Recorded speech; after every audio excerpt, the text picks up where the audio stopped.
Assalamualaikum warahmatullahi wabarakatuh. Halo anak-anak, hari ini kita akan belajar tentang perkembangbiakan generatif pada tumbuhan. Yuk kita belajar sama-sama. Sebelum kita membahas tentang perkembangbiakan generatif pada tumbuhan, untuk anak-anakku semua, kalian perlu tahu apa sajakah bagian-bagian dari bunga. Jadi, bagian pertama dari bunga yaitu tangkai bunga. Tangkai bunga berfungsi sebagai penopang dan penghubung antara tangkai bunga dan ranting. Selanjutnya yaitu dasar bunga. Dasar bunga berfungsi sebagai tempat melekatnya mahkota bunga. Bagian selanjutnya yaitu kelopak bunga. Kelopak bunga berfungsi sebagai pelindung mahkota bunga. Bagian selanjutnya yaitu mahkota bunga. Mahkota bunga yaitu sebagai perhiasan bunga yang menarik perhatian serangga. Bagian bunga selanjutnya yaitu benang sari.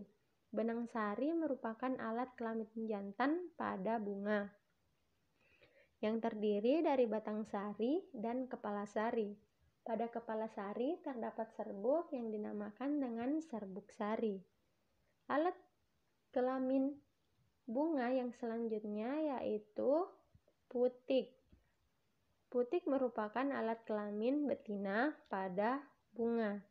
Ujung putik disebut kepala putik dan bagian yang panjang disebut tangkai putik.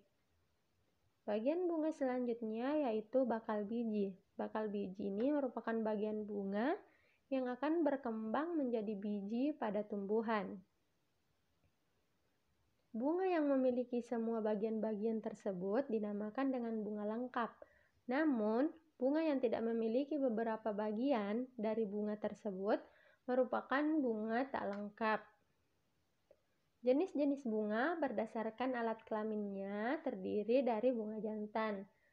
Bunga yang memiliki benang sari namun tidak memiliki putik. Sedangkan bunga betina adalah bunga yang memiliki putik namun tidak memiliki benang sari.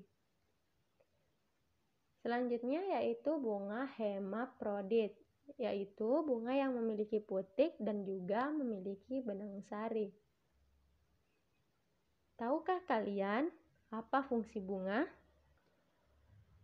Fungsi bunga yaitu sebagai hiasan. Namun, fungsi utama bunga adalah sebagai alat perkembangbiakan generatif pada tumbuhan. Nah, apakah perkembangbiakan generatif itu? Jadi, perkembangbiakan generatif adalah perkembangbiakan yang melibatkan proses perkawinan antara alat kelamin jantan dan alat kelamin betina pada bunga. Proses perkawinan atau jatuhnya serbuk sari pada kepala putik dinamakan penyerbukan. Bagaimana proses penyerbukan itu terjadi? Jadi, proses penyerbukan bisa terjadi melalui bantuan angin, di mana ketika angin berhembus dan mengenai benang sari ataupun serbuk sari, kemudian serbuk sari itu terbawa oleh angin dan tanpa sengaja menempel pada putik bunga, maka proses penyerbukan pun bisa terjadi. Selanjutnya melalui bantuan hewan. Misalnya ketika kupu-kupu ataupun lebah hinggap di suatu bunga untuk menghirup atau menghisap nektar dan tidak sengaja kakinya menginjak benang sari ataupun serbuk sari dan serbuk sari tersebut menempel pada kakinya. Nah, ketika serangga ini atau hewan ini terbang dan menginjakkan kakinya pada bunga lain dan mengenai putik, maka proses penyerbukan pun juga bisa terjadi.